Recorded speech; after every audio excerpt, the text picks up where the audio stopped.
Right, so while they're sitting down, we'll get going. I'm Matthew Taylor, I'm Chief Executive of the RSA. It's my great pleasure to welcome you all here for this evening's special event. Before we begin, I just want to remind you that tonight's event is being filmed, so do please turn your mobiles to silent, but we're also live streaming the event, so welcome to all our web viewers. But don't turn your phone off, because if you want to tweet here or online, the hashtag is RSA RISJ. That's RSA RISJ. Now, as the hashtag suggests, tonight's event is run in partnership with the Reuters Institute for the Study of Journalism, RISJ. We've gathered a terrific panel to help launch a new Reuters Institute book, co-authored by John Lloyd and Laura Toogood, Journalism and PR, News Media and Public Relations in the Digital Age. John Lloyd, who's a frequent speaker at the RSA, as many of you will know, is an award-winning journalist whose distinguished career includes several key posts at the FT, where he's now contributing editor and a regular reviewer, analyst and columnist. John is also a senior research fellow at the Reuters Institute in Oxford. So the format for this evening's session is that John's going to kick us off with the opening provocation, Public Relations, the Master Now. And then we're delighted that we have two expert contributors to share their responses. Ed Williams is CEO of Edelman, the world's largest independent PR agency. Joined Edelman from the BBC, where he was Director of Communications, a member of the BBC Management Board. At the BBC, he led the Group Communications Division and acted as Senior Advisor to Director General Mark Thompson. Prior to the BBC, he was Group Director of Communications at Reuters. Ed started his career in journalism, working as a national newspaper reporter and spending 5 years as news editor of GMTV. Trish Evans is course leader and senior lecturer in public relations at the University of Westminster, which was rated the top course for PR in the UK in the Guardian League table for 2015. That's not yet happened, has it? But well done. Well done for how good you're going to be next year. That is PR in action. PR in action. You've already won the award and the year hasn't even started. That's absolutely fantastic. Trish first worked in politics and then changed to journalism, working in Australia and the United States during the 1980s. As a journalist, she had experience as both a legal and foreign correspondent. Since then, she's worked in management consulting as Director of Communications at the NSPCC and the Wellcome Trust. So, when we've heard from all our panelists, we'll have plenty of time for your comments and questions. We're going to involve you all in the conversation, and we'll wrap up, and then, even better, there's a bonus. When we finish at 7, you can join us for drinks in the room immediately downstairs. So let's get going. Please welcome John Lloyd.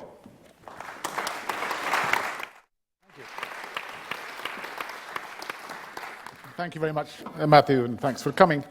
I was told by Ed that there are about half the audience is public relations people, and you can tell them by the broken veins on their nose. So I'm looking around very carefully as to who's going to lead the charge on this, assuming that some of you have read it.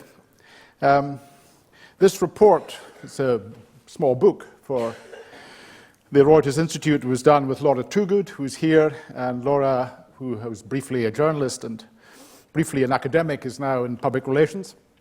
As Matthew has said, I'm a journalist, still writing for the FT, and also helped found the Reuters Institute for the Study of Journalism in Oxford, whose director, David Levy, is also here.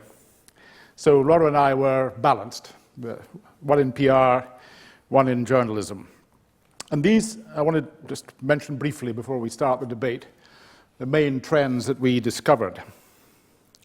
The first and probably the most important one, and most depressing one for journalists, is that public relations is now on top. Public relations no longer needs us in the way that it used to. At least not in the old way that we assumed they did, and in a way we assumed rightly. And that was that we, journalists, opened the doors for them, public relations people, or if we felt like it, we shut the door in their faces and said something about our relationship between journalism and public relations was that between the dog and the lamppost, which was said continually as a kind of boost to our egos. Two large reservations, though, about public relations being on top. One is that they do still need us, and Ed may speak to this. They need us because we're still a valuable commodity. The news media, even the old ones, newspapers, are not dead. One of the interviews that I did was with Tim Allen, who had worked with Alastair Campbell in the Tony Blair government, and then left and founded Portman PR, successful public relations company. And he was quite categorical that this was a new era, public relations was on top, and journalism now was subaltern to public relations. And then just at the end, with a slightly embarrassed smile on his face, he said he was taking out to dinner Jeff Randall, who was then still a commentator for Sky and for the Telegraph, so not wholly useless. The second and actually larger reservation is that we journalists always needed them, the public relations people. Walter Lippmann, who was the most authoritative commentator in the US from the 20s to the 50s about politics and journalism, wrote that public relations was essential for giving shape to stories. So that if there was no public relations person there, a story, as we call it, would just be one damn thing after another, and you wouldn't know which to start with. Public relations gave it a shape, of course gave it a shape which suited them or their clients, but still it was a shape, and very often the journalists gratefully accepted that shape and still do. We've written in the book that public relations is often, as the journalists say, public relations is the first draft of history, another self-serving phrase that we have for ourselves. And we've said that if that's the case, then public relations is very often the first draft's first draft.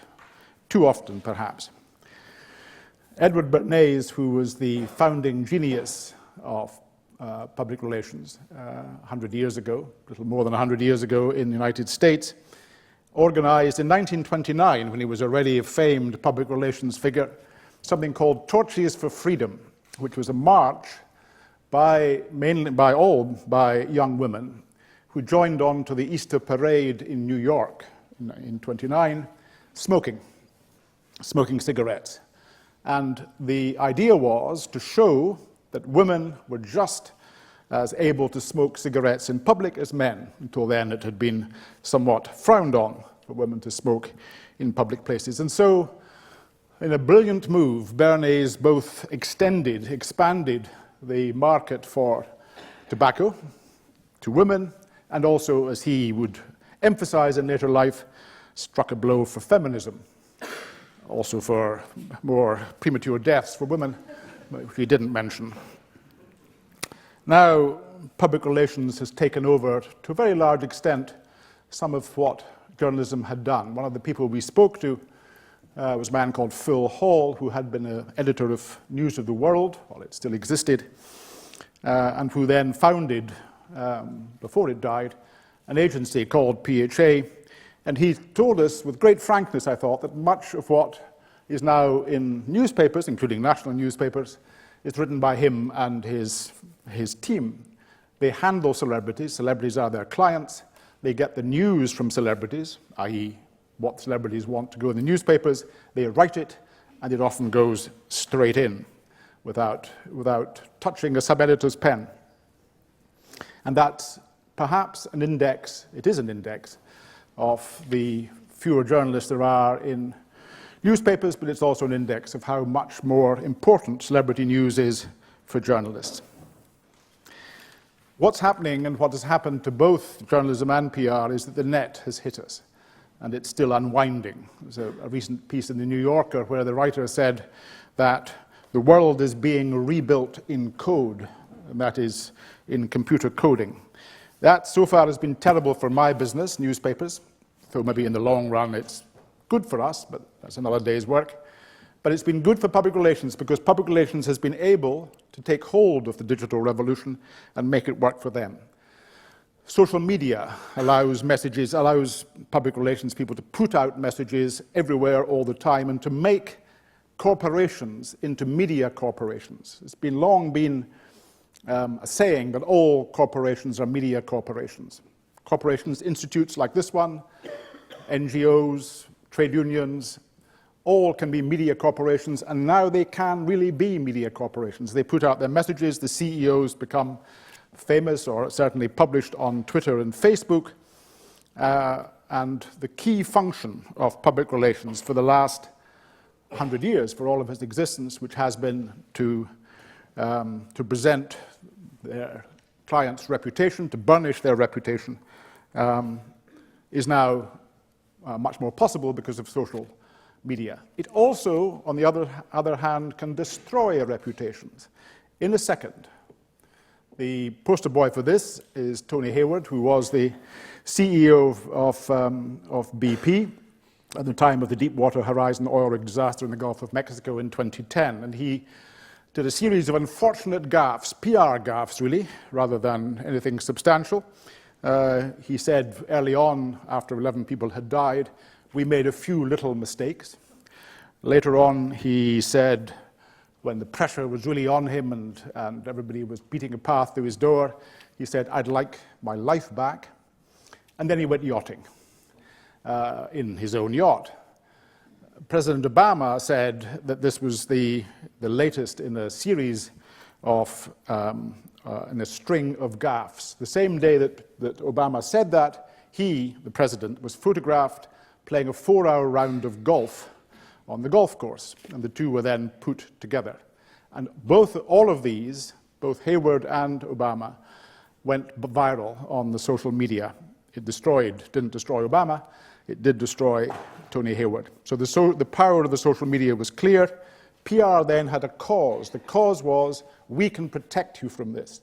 If we can't stop it, because you know what these journalists are like, we can at least give you a shield. We can give you a plan to put into operation when that happens. This has given public relations people a much greater confidence in themselves. Already, even before the digital revolution, public relations were becoming more important. Now, it's in the boardroom and sometimes on the board. The current executive of Pearson, which owns the FT, for which I still write, the CEO of Pearson was its communications director. It's the top of its of PR, a man called John Fallon. The previous CEO had been Marjorie Scardino, who had been a journalist. So, hence you see the shift. Two other issues very briefly. Trust is now seen as very fragile. The Edelman barometer, which Ed might mention, has shown that business trust is going up a bit, trust in business. Still very, very low is politics, and naturally lower, together with the estate agents, is the media. Now, what Edelman argues is that business should take advantage of the higher trust they have than politics and get into the political arena and argue their case more fully. He's also argued, indeed all public relations people argue, that trust must now be gained. Some of that can be done with clever public relations. Some of it must be done by being more trustworthy. And hence the ethical argument comes into play. Some of you may be skeptical about it, but nevertheless it now seems to us to be important that ethics in public relations is now being put up as something which must be striven for both by the agencies and by the clients. There's a company been founded recently called Jericho Chambers, which is the brainchild of Robert Phillips and George Pitcher, and they are explicitly in the ethical area. Phillips has written that now public relations is dead. What is now the task of people who used to be public relations people is to make the corporations do what they say or said they should do. Matthew has spent many years in politics, in Number 10, and knows much more about political communications, and I hope he'll come in on that. But in political communications, the changes also have been huge. And one of the big questions, and I'll leave you with this, and it may be something we could discuss, is whether or not public relations, especially for leaders who, even in this country with a parliamentary system, become much more presidential in their presentation and in the way in which they run their campaigns. Has public relations now filled the gap where political parties used to be? Political parties are now declining very rapidly, not just in this country, but everywhere, and more falls upon public relations, the media, television above all, but increasingly also the internet and social media, to make the case which parties used to make and parties used to organize. Thanks very much. Good job.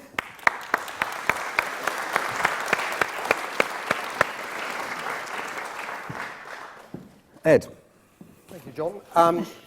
Firstly, to clarify about Jeff Randall and dinner with Jeff Randall. I know Jeff very well. I'm not sure it's got anything to do with journalism, dinner with Jeff Randall, but probably much more to do with it being a good night out. But there we are. So, look, let me start by saying, firstly, to thank John. I think the book is an excellent book, and I really encourage everybody to read it. I think it's incredibly thoughtful about the issues, many of which John has raised.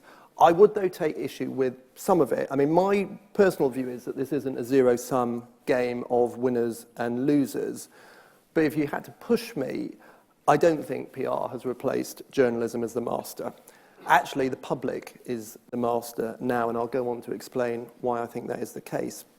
And I also agree and disagree with you, John, that I think PR does need journalism, but it needs very strong journalism. And I think complete disintermediation, the kind of disintermediation that we had before the printed press, is a kind of disaster for everyone. I'd also look at the question kind of the other way around as well, first from the perspective of the audience. So we're talking about the citizen, the viewer, the voter. We need to ask ourselves, are they well served today? What do we need to do to ensure we protect their interests in the future and the trust that they have in institutions like the media? So very quickly, the kind of macro picture, if I may, and I think there are three macro sort of trends going on that have influenced the changing face of journalism and public relations. Some have been mentioned already, so I won't labour this too much. Digitization of everything, the power of data, big and small, and the decline in trust. I mean, firstly, and it's an obvious point, but let's not just forget, digital has absolutely transformed everything. It's transformed the media and it's transformed public relations. The kind of structural stuff that's happened around digital, the emergence of new platforms, broadband, fibre optics, mobile, amazing kind of hardware. I mean, I think there's half of all households have got a tablet in them now, connected TVs. All of this has driven a permanent shift in consumer behaviour, and we've seen new behaviours and new habits formed. We've got a generation, many in this room today, who want something different from people like, those old farts like me. And we've even got those who aren't digital natives who are embracing new ways to fill their time, like social media. Yeah, I'll continue. So I was talking about the first big mega trend, if you like, and that's digital, and simply that the game has changed, new types of digital platforms and so on and so forth. And the fact that 60% of millennials now view social media as an important source of news. Not only that, talents and brands, as you make the point, John, don't necessarily need the media anymore. So you've got Beyoncé, who'll release music straight to iTunes with no warning or any traditional kind of media publicity. Even Carl Icahn is tweeting now and driving investor appetite for companies like Apple. So lots of new ways to go direct and cut out the media intermediary, if you like. The second mega trend is around data. And this has been, certainly for my industry, the communications industry, an absolute kind of game changer, because it's no longer just about instincts, it's now about insights. We're now in a place where we have a lot more confidence about the audience, what attitudes they have, what media, traditional, social they consume, and therefore we've got a much better sense of how to structure communications with them.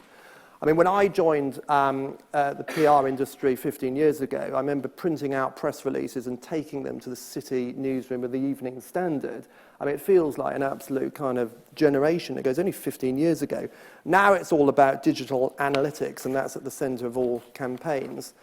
The final mega trend is around trust in authority, and John has spoken to this, but we've had scandals both in the media, phone hacking, and in politics, with MPs' expenses that are still in the bloodstream. And as a result of that, you've seen a decline in trust in traditional media. There's a real loss of faith. And the Edelman Trust Barometer will show you all the statistics around that. For the media, I think it's trust in the media in the UK is about 42%. Now, we've got to be very careful about sort of the pot calling the kettle black here. Trust in CEOs is 38%. And trust in business is sort of flatlining around 55, 56%. So there is a general decline in trust across the piece. But rise in digital and this emergence of data has meant that the public interest is now being explored in a completely different way. And there's now special interests groups that are able to mobilize themselves in a far more potent way than they ever have before. Change.org, the world's platform for change, has recruited 82 million people. 38 Degrees has encouraged 17.7 million actions. So influencers now are not necessarily traditional media influencers. And these people have global impact. And it's not just that there's many more of them, it's the fact that anyone has the potential to be one. And that makes the way you treat people absolutely part of public relations.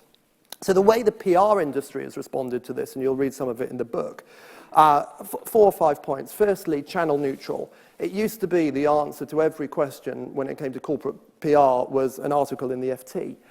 That isn't the answer. The starting point now is what do we want to achieve, who's the audience, and what's the best channel to go about connecting with them. It might mean building a piece of content on your own website. It might be a piece of advertising on Twitter. So channel neutral. Second is it's now about insights alongside instinct. So data really matters in shaping PR campaigns. Thirdly, the influencers aren't necessarily authority figures anymore. Xbox, for example, which is a client of Edelman's, when they want to communicate directly, they go through gaming influencers. There's 2 young guys on YouTube that reach 7 million people. Why go to the tabloid press or the mainstream press when you can reach 7 million via 2 very influential young guys? And it's now about engagement strategies, not just broadcast strategies. So I think John is absolutely right that the PR industry, the communications industry, has absolutely embraced all of this change. And it's true that it's become, as a result, a much more critical function. So the risk of failure, as you've given the great example of BP, is much bigger. Speed means that for many clients it's much more frightening. Small stakeholders can have a disproportionate impact on corporate reputation. And there is a blurring of the lines between communication strategy and corporate strategy. I certainly had that at the BBC. And CEOs now want their advisors to kind of look around the corner, and communications people are generally quite good at this. But let me just finally turn to journalism, and then I'll just sum up. As I said at the beginning, it's not a zero-sum game. Journalism is still very critical, and that's because it still carries a lot of weight, and often a lot more weight than social media. So a piece of expert commentary by the likes of Martin Wolf is much more potent than Martin Wolf 79 on Twitter. So we shouldn't forget that. Also, newspapers and TV still reach really important places.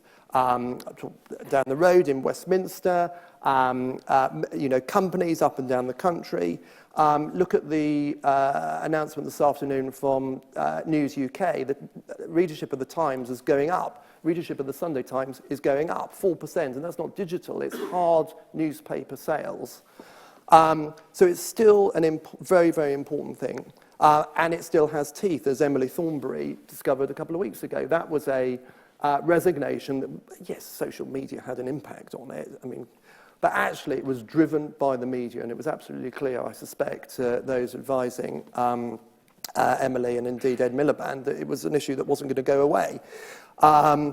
So I think that those are some critical points. And also journalism is really important to civil society. As I said, we don't want a world where there's absolutely complete disintermediation.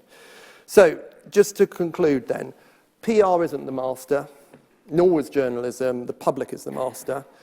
Journalism is crucial, I would say, to public relations. Its non-existence would make things considerably harder for my industry. I think there are issues that journalism needs to face. A very former senior editor at the BBC put it to me this way yesterday. He said, narrative before truth and simplify and exaggerate are amongst the biggest flaws in the profession, in my book.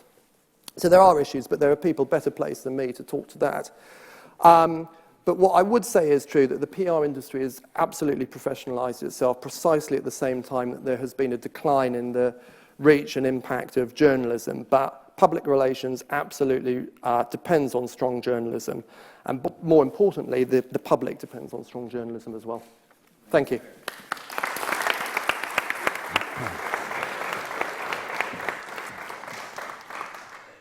Trish. Thank you. Excuse me. It's a great book. I recommend it to you. And I really don't disagree with a word in it. Practically don't disagree with a word in it. I especially agree that the relationship has changed. And it's very nice to think that PR might be on top, with reservations, as Mr. Lloyd says. And I agree that both journalism and public relations are essentially about storytelling and will remain so. So I have already made it a useful addition to the reading list at my university for my students, and I dare say it will be a very popular addition for many courses in journalism and public relations, and I commend it to you all. However, I thought I would mention about 3 things that the authors might consider developing more in volume 2. One is the characterization of public relations and the media on television. 2 is the changing relationship, which has been partly touched on already tonight, of public relations and journalism in prestige publications. And 3 is the booming world of YouTube and vloggers. So first of all, looking at how PR and perceptions of PR and the media have changed in the last couple of decades, particularly on television, I thought about, and in particular, my favourite form of drama, hilarious satire and farce. My mind immediately went to the long-running television show Absolutely Fabulous, which first graced our screens in 1993, a long time ago now. Fast forward very quickly to the present day, 21 years later, and we're watching the equally fabulous Babylon, Danny Boyle's current satire on Channel 4. If you haven't caught up with it, you can still get it on 4OD, and the 4th episode goes out, I think, this week on Thursday night. But here, the star of the show is not the farcical police activity, which go on all and around, but Liz Garvey, who's the communications director of the Metropolitan Police. She's smart, she's cool, she's strategic, and yet she's human enough to swear like all the other troopers in Scotland Yard. But what she does more importantly is talk straight to power. If you've ever worked in PR, let alone as director of communications for a major organisation, you know that she's getting this right. Liz has a tough job. She deals with violence, death, bombs, prison riots on a daily basis, and all the time with a bitter, jealous, rivalrous number 2 named Finn. And he wants her job and wants to destroy her and constantly leaks behind her back to the press. She overcomes all this with her big idea, her insistence on transparency in the Met and telling the truth, and in particular, what both gentlemen have already mentioned, connecting directly to the public. Her idea is to start Scotland Yard's very own news channel, the Metwork, and to bypass the press entirely. Its news, of course, will be written by real journalists who work in the Met's newsroom, and they'll get the message out with no filter at all of the press. John's book starts to identify this trend. He talks about Unilever's own extreme sports channel, but indeed there are many more. It's a growing idea and a growing industry. We also know that venerable print, such as The Guardian and the Wall Street Journal, both now have in-house dedicated teams of journalists who write to order in the style of their publications. Their copy is published in the usual way, but it's paid for by a sponsor, a client in PR terms. The resultant article is meant to feel similar to the editorial environment that it's published in, and is flagged up quite often at the bottom of the page in not terribly large type, in association with or sponsored by. This is known, I think you mentioned in the book, native advertising, known by many names, custom publishing, branded content, or advertorial. Its subtleties know no bounds, and it requires ever more vigilance on the part of the reader to distinguish it from newsroom copy. It's very well produced. But it's seen as a huge revenue opportunity, and as such, it's bound to grow in these days of flagging advertising. I believe, though, it's not as transparent as it needs to be. It is, in fact, advertising, and I think we should call a spade a spade. But the upmarket print journalists in this room should not despair the possibility of product contamination. You should, in fact, rejoice in the knowledge that you are in the luxury goods business. Posh people like print. Print has become a prestige product. Look around, as I'm sure you do, when next you're in the reception room of your London club, or when next you're entering the first-class lounge of your transatlantic flight. Newspapers are strewn around. Reading a paper means I'm wealthy, I'm connected, I'm literate, I have class and I have cachet, which is a reasonable inference to draw when you consider how many hoops a story has jumped through to get to be published. And it's an even happier virtuous circle as prestige publications are the vehicles for luxury goods advertisements. They got a ringing endorsement last week when the Home Secretary, Theresa May, chose as her one luxury to take with her to her desert island when she's cast away a lifetime subscription to Vogue magazine. But perhaps what the upmarket reader is unaware of is the plethora of specialist online resources now available to journalists, designed as journalist inquiry sources.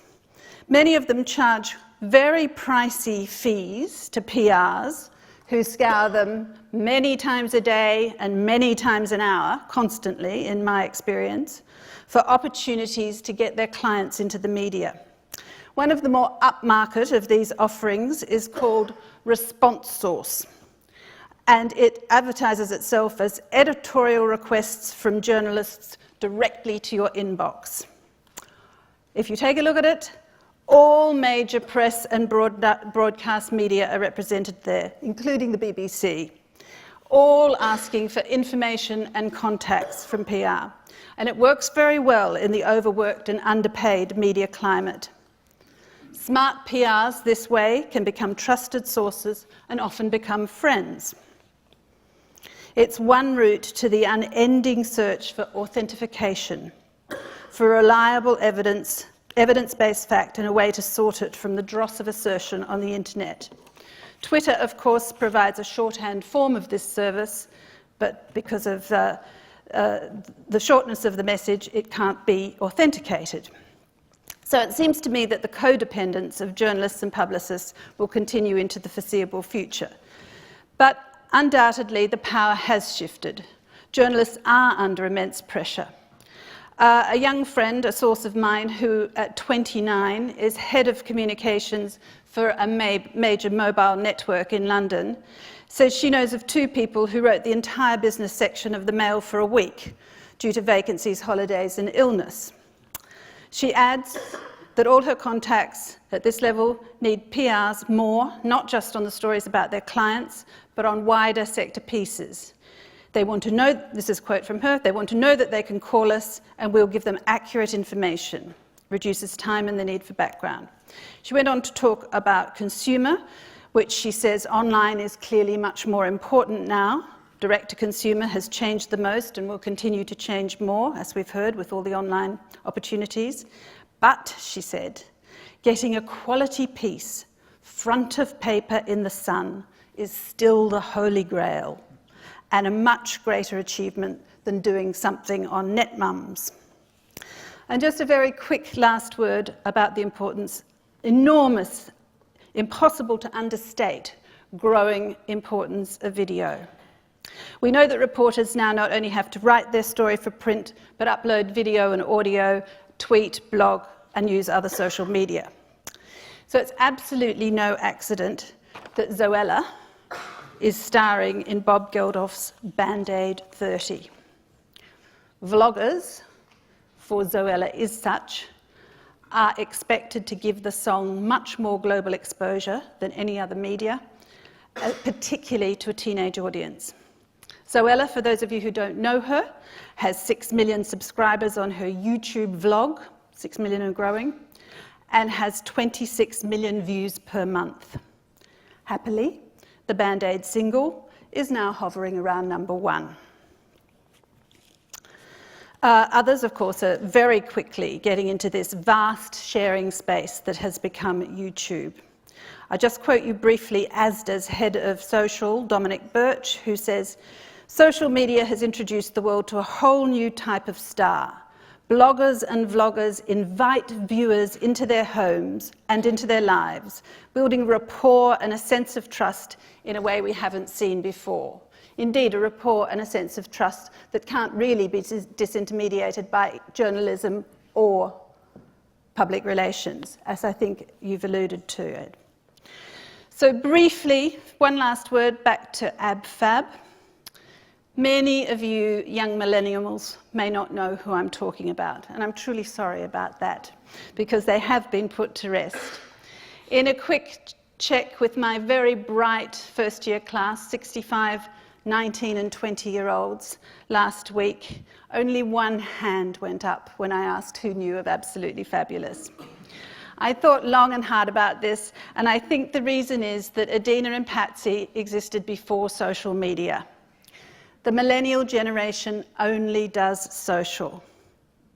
So, until PR and journalism really crack the code and know how best to use it, it will still be the consumer's choice. Thank you.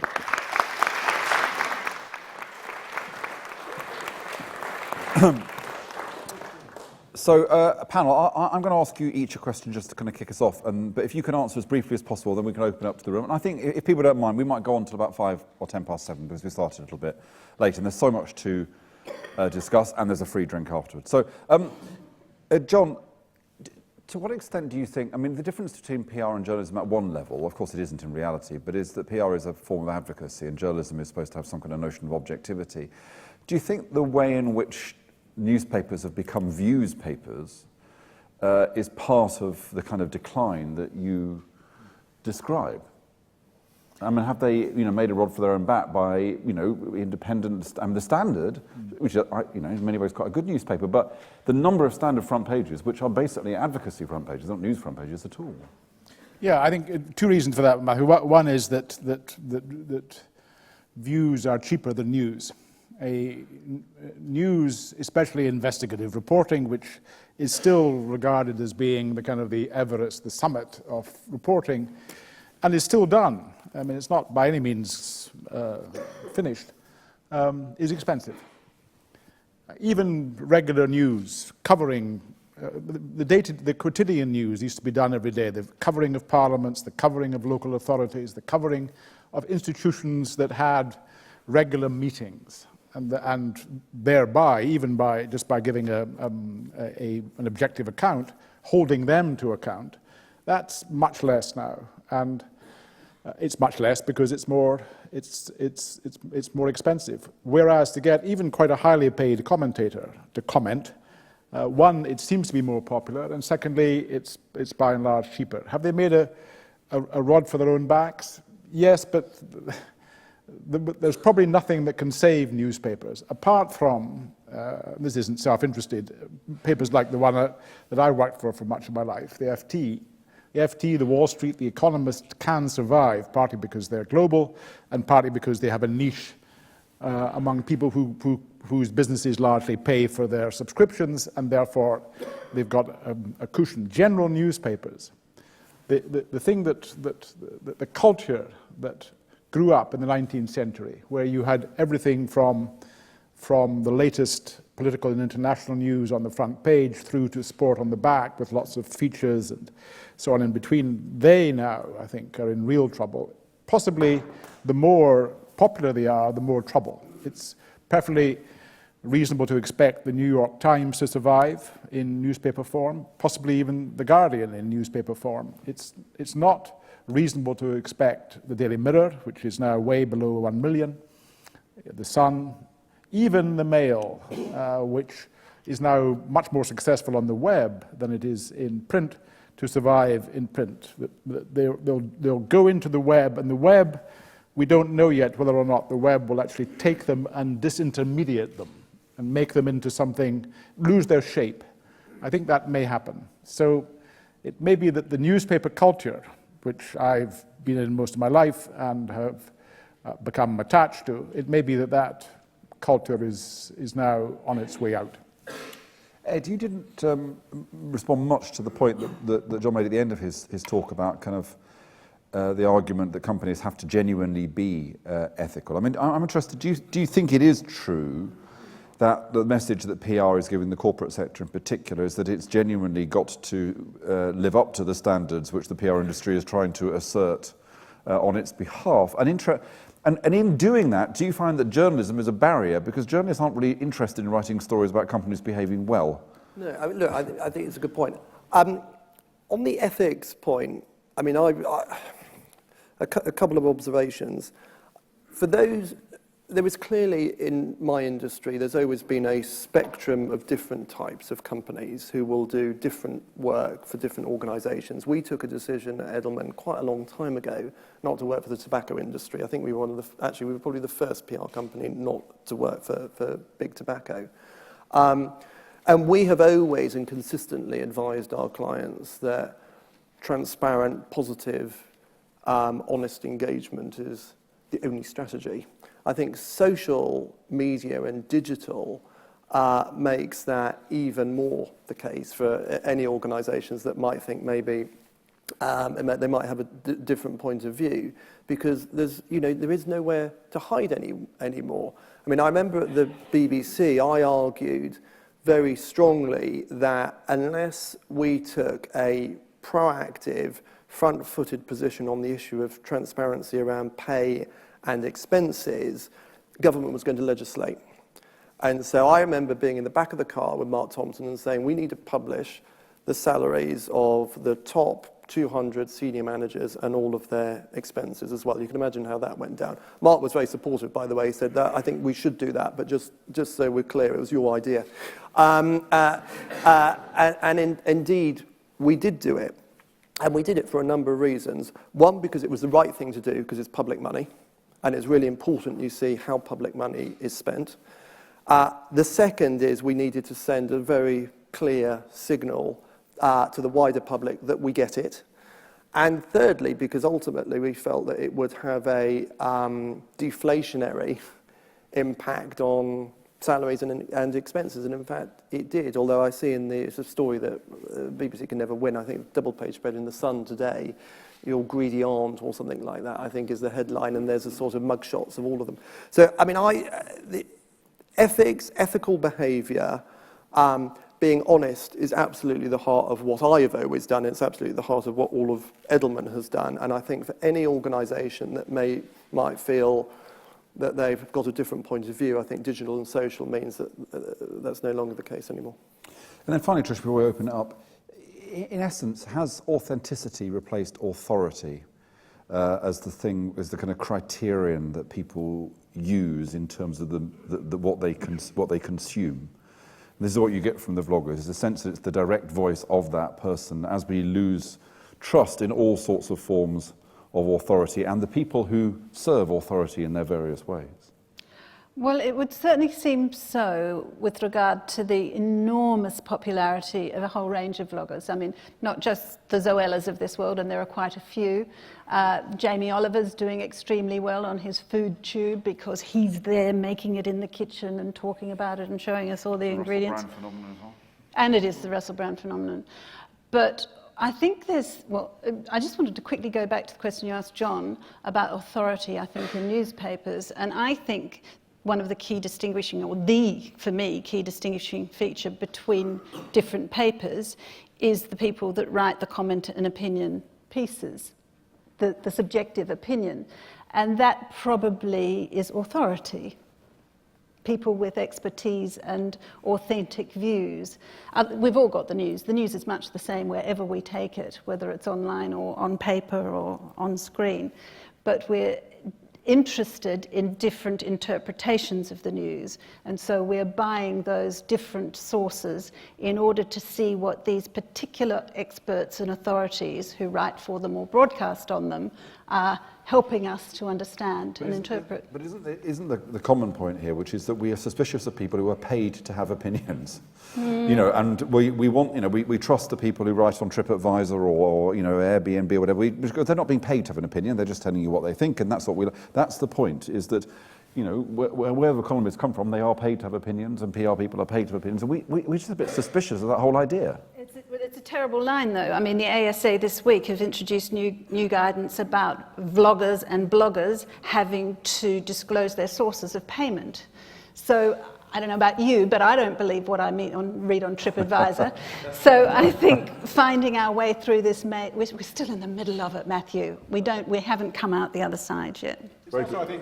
No, let me what I'll do is I've got a whole range of comments, and then I'll bring the panel back in before we close. So panel, as you listen, pick 2 or 3 points you want to respond to. So we'll start with this gentleman here. If you can tell us your name, that's easier for the panel to respond to. Craig Nelson, and I want to ask about the existence of, I mean, it's probably one for Ed more than anyone, but the existence of the BBC and PR, because obviously they have to follow a lot more rules than sort of traditional media, and they aren't as budgetary pressured as, say, a newspaper in getting stories and sources. So do you think that it's harder for PRs to kind of do their job and advocate their clients or their companies' causes to the BBC and, I guess it's to the other journalists as well? Do you feel unfairly disadvantaged that the BBC can take almost a more sceptical, measured approach to its communications with PRs compared to, say, a journalist who's just happy to get any sort of comment? Okay, thank you. Yep, over there.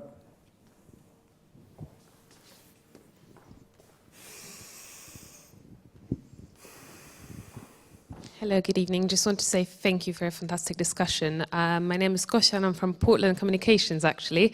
It was fantastic to hear that you've mentioned at the very, very beginning. My question is mostly about the dumbing down of society, and I think that touches upon your mention of authenticity and who are we trusting. I remember Bob Franklin a few years ago was, you know, banging on about this fact that we're dumbing down and we're not reading what we're actually getting from journalists and moving to social, moving to 140 characters. Does it actually mean that we are still dumbing down?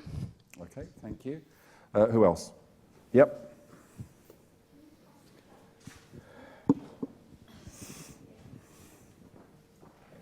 Thank you. Hello, my name's Esri Karlebach. I do PR and I'm a journalist. But I'm amazed that nobody's mentioned Leveson and the implications of all that. And is it the case now that journalism collectively needs to hire a decent PR agency? Very good. Anybody else? I can't believe there's only 3 questions. Surely. Yes, very good. There's one here. You talked about national newspapers. What do you see as the role and future of local newspapers? Local newspapers, very good. And any other final points? Yes. Yes. And that woman there, and then that'll be it. Okay. Hi, I'm Chris. I work for an advocacy and campaigning NGO. What do you guys think the influence of the vloggers and the blogs will be like in the advocacy mix compared to someone like the FT and the influence that has on decision makers? Okay. And then finally. Hello, I'm a journalist and just had a general observation rather than question, which I'll keep brief. So often it seems to me that the media doesn't always need help from public relations, but is falling over itself to take on a public relations style role. If you look at the coverage we've had just of, say, Black Friday, Cyber Monday, newspapers, the media is very eager to cover these events without the intervention of public relations. Very good. Okay. So let's kind of do this in reverse order. Trish.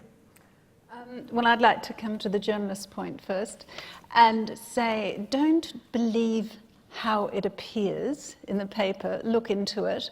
I'm sure every picture of Black Friday had news releases and people pushing it behind. Every single shop that got publicity had some stream of publicity feeding into the press comments, trying to take advantage of it if they deemed it to be slightly negative, trying to turn it around.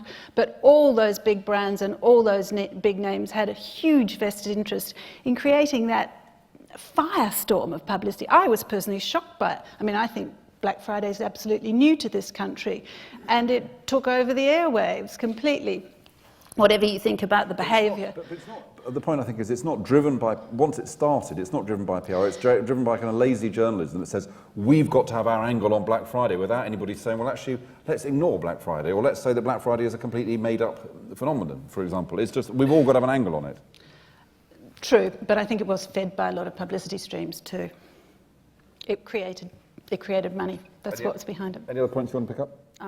I'll come back to something. Okay. Ed. Okay, so Black Friday is an absolute military operation for retailers in terms of how they think about that and how they tell that story. Learned by very effective communications from companies like Gap in America and others. Quickly on Twitter, is Twitter having a role in dumbing down the whole debate? Not if there's lots of links, and if you look at, I mean, I need to look at the data, but one of the principal ways now that people are getting to newspaper content is not through the home screen, it's actually through Twitter and through social. So I think it actually can help the debate if it's sharing very thoughtful content behind it in terms of the links. BBC, I think the point was that it's harder to advocate for a client to the BBC because of the type of organisation it is. I'd absolutely agree. I mean, two quick observations on that. The BBC's party conference party was a frankly lonely event. You would have sort of tumbleweed going through it. Well, I mean, I'm exaggerating, but why? Because the BBC is not clubbable, and particularly when it comes to political reporting. And so it would stand in marked contrast to, for example, what was at the time the News International Party. So very, very different. But the BBC has changed, and actually I think it's often changed from within. So when, we've already talked about him this morning, when Jeff Randall arrived at the BBC to take up the business editor's role, he arrived at an organisation that would sort of make the following report on the Today programme. Bad news from Lloyd's banking group today. They've made the second quarter of profits. And Jeff brought an entirely new way of thinking about business reporting, and he spoke to people like me, and he spoke to chief executives and chairmen and people from corporate Britain, and that really did help shape the news coverage of the BBC for the better. So I would say if you've got an important point of view, the BBC is always there to listen. But I think politics, and I'm sure you'd have a view on this, Matthew, is probably the hardest nut to crack when it comes to the BBC. Yes. Trish, I interrupted you, but did you want to say anything else? You were right about Black Friday. Okay, I like the fact that you're naive and think this just happens. I think it was Mr. Khan said that we hadn't mentioned Leveson, and of course I think that that's the underlying theme in a way throughout the book. It would be an impossible proposition to suggest that public relations was the equivalent of journalists if we didn't have a lot of journalists banged up and awaiting trial now. It's completely changed the nature of the relationship. One of the debates we frequently have at university is about the ethics between journalism and public relations, and the class that debated it the other day, the PR people won hands down. So I think that it's, in a way, it's levelled the playing field to some extent. It's worth saying, sorry, on this point, there is a spectrum. So trust in the BBC, 70%, trust in the Star, 7%. So I'd be really careful tarring the entire media with the same brush. I think there are real pockets of trust in particularly high quality newspapers like, I don't wish to flatter you, John, but like the FT.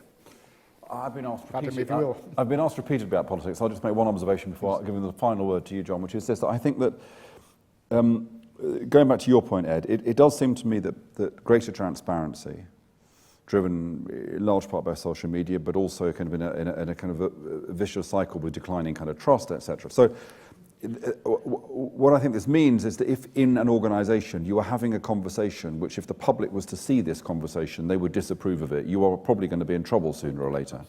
I'm afraid, and I know because I was in politics, politics is absolutely full of people having conversations in rooms which, if the public could see them, they would be dismayed. And I'm afraid that and the public knows that. And so I'm afraid this kind of, however superficial corporate attempts to be authentic are, I mean, in my sense, they are less and less superficial because there is an understanding, not because corporate people have become good people, it's because they're going to realise that they will be outed if they're not careful, and they've got to actually make this stuff real. I think politicians still don't get it. They still don't understand that there's a kind of massive authenticity gap. And it's partly because politics is competitive, so in the end, you don't care how shit you are as long as you're 1% less shit than the other person. John, on that bombshell. Well, I just one question to you, just very, very briefly. Is that, yeah, to you, is that still the case, that politicians don't get it after the expenses scandal, after all the outings? No, they get it. They just don't know how. They've no idea what to do about it. And I think that you. They don't know the power of Twitter, apparently. And it's partly that you have to go through. They haven't got the resources of corporates. If you've had a reputational disaster, you've got to go through a U curve. You've got to, it's going to get worse for a while before it gets better. And I don't think politicians feel that they've got any of that kind of space, because they feel as they're on that downslope, journalists will come along, give them a final kick. So they don't have the space to do that kind of process of reconstituting trust, it feels to them. On the, I mean, everybody's had a bite at the Black Friday thing. It seems to me that it goes back to what Ed was saying, and I take his point that now the people are in charge. The newspapers follow as much as they lead. They do lead sometimes, but they also follow. And now, especially in the time of their weakness, they follow more. There was a very good piece written some time ago by a man called Nicholas Lemon, who was head of the Columbia Journalism School and still writes very well. And he wrote about his grandfather, who was an immigrant, I think from Ukraine in America, who read the New York Times from beginning to end. He started at page 1, went to page 2, and so on, right through. And he did so, Lemon wrote, because it never occurred to him to question the wisdom of the New York Times editors as to what was the more important story. In other words, he completely accepted their authority. And of course, the comparison that Lemon was drawing was with now, where if you want to know something about, I don't know, Kenya, you Google latest news about Kenya. In other words, it's demand-driven rather than producer-driven, as it was before. And I think what's happened is that this disintermediation, this change that the net has brought and social media have brought, is that the news, the facts, the analysis, the investigations are now much more readily available than they ever were before. You can read much, much more about Kenya, or indeed anything else, just by Googling, and usually you get it free. Not always, but usually you get it free. In other words, the amount of stuff, just sheer stuff that's available, and is available within minutes, is now vast. And at the high end, the kind of Royal Society of Arts end of the market, audiences like this can get enormous amounts of material very quickly. So can everybody, of course, but the idea of a general newspaper, especially if a general popular newspaper, that provides at least a sketch and some analysis, and very often quite a lot of polemic about politics and so on, has now really dropped through the floor, or has almost done, certainly in this country, but also actually in more. And that comes to the point about Leveson and journalism needing a PR. I'm sorry. I just can't ask you about just that. When I was in full floor. No, but because I know you're reaching your conclusion, but I don't want to be left with. But going back to Trish's point about newspapers coming back into fashion in a sense as luxury items, it feels to me that newspapers, Guardian, very good at this, for example, perhaps the Mail, I don't know, they're building a relationship with their readers, which actually feels in some ways a stronger bond, a greater degree of loyalty, that people are kind of associating more than they might have done in the past. It's a good point, and I don't know if that is true. It certainly is true that the Guardian, and you mentioned the Guardian, which has been particularly successful in doing what it says it is. Its slogan is, we are the world's leading liberal voice, or whatever it is. So it's done that, and it's done that partly by having all these scoops. It published WikiLeaks first. It was the place where you got the Snowden leaks. It did with Nick Davis, it exposed the phone hacking. I mean, it's had an extraordinary 2 or 3 years. Meanwhile, its sales have been falling quite rapidly, and it's losing a ton of money, but its website has done what it said. However, at the same time, the Telegraph, which 20, 30 years ago was assumed to be, indeed was, the voice of conservative Britain, really is nowhere now. I mean, it's still actually doing quite a good job, but it's no longer organizes. But perhaps because the right is no longer organizable. Maybe the left isn't either. Maybe politics aren't organizable in that sense. So the Guardian is a particular case. But, to continue, the question about Levinson and needing a PR, the popular newspapers have for the last 20, 30 years, and some credit or discredit must be given to Rupert Murdoch for intervening and buying the News of the World and the Sun and so on and changing them. They have essentially become papers which concentrate on celebrity and private life of celebrities, the sex stories about celebrities. And phone hacking was the way in which you got better stuff, more about private life. Ironically, more accurate stuff about private life, because after all, you were hacking into their phones, so you actually knew what they were doing, you knew who they were sleeping with, you knew what parties the royal princes were going to, which of course gave the game away, and then it began to unravel. And popular newspapers require that constant injection of gossip and scandal. To some degree, they always had that. News of the World started in the 1840s, and it started really by reprinting the court records, the records of madams of brothels, especially popular, which after all was in the public record, and they made their name or they made their circulation through that and carried on doing it. But now the frenzy to get the real stuff, especially on celebrities, is so huge that phone hacking came in as a kind of an obvious way of getting the better stuff. Lastly, the thing about local newspapers. The bit of Scotland I grew up in was East Fife, which was a series of fishing villages, in one of which I grew up, and there was a paper, now sadly gone, called the East Fife Observer, or the 2 minutes silence, it was known as. And it printed necessary things like the price of fish, and the availability of fish boxes, and a new boat, all that kind of stuff. And it put in other stuff as well, but it was local school and so on. And I, as a fledgling journalist at 14, I think it was, went to the editor and the printer and the distributor, one man called Carl Russell, with a story which I had got. And he read it patiently and said, it's very interesting, lad, but we can't print that. And I said, well, but it's true, Mr. Russell. And he said, well, that's the problem. And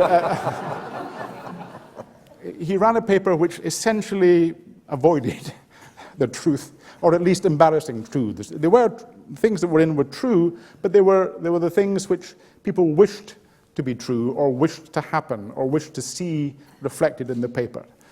And it seemed to me always a pity, in a way, that kind of paper, of course it wasn't unique, local papers, especially in a small area like that, played that role for a long time. And they're now gone. It went a long time ago, long before digitalization. But now the regional and city papers are going. The Scotsman, which in my day, when I was a student in Edinburgh, was selling over 100,000, now sells lower than 20,000. And its website hasn't done much. Curious thing, just to mention it, that in the time when Scotland was supposed to have gone through the most vivid period of its politics, since whenever, Culloden, the newspaper sales fell faster than anywhere else on these islands. odd that really, that people didn't, or maybe not odd, but people didn't turn to newspapers, local or national in the Scottish sense, in order to get some sense of what politics were doing. They did go onto the internet a bit. There were blogs, which were some good, some bad, but politics seemed to happen without the intervention of newspapers, which was a pessimistic thing to happen. What's happening in regional and local newspapers is that they're being taken over by stuff coming out of, the local authorities are doing newspapers. And of course, putting their own spin on it, but actually, they're quite good, some of them. Nearly all on news sites, you get the minutes of the council, you get the decisions, you get some analysis. But what's happened to the young sleuth who at 22 would turn up to the council meetings and take a careful note in shorthand, which he'd learned, gone. And I think that is a loss. It's certainly, I think, a loss in this country. It's been a big loss in the United States. I write about it a lot. I think it's a loss everywhere, and it's, for the moment at least, there's no remedy.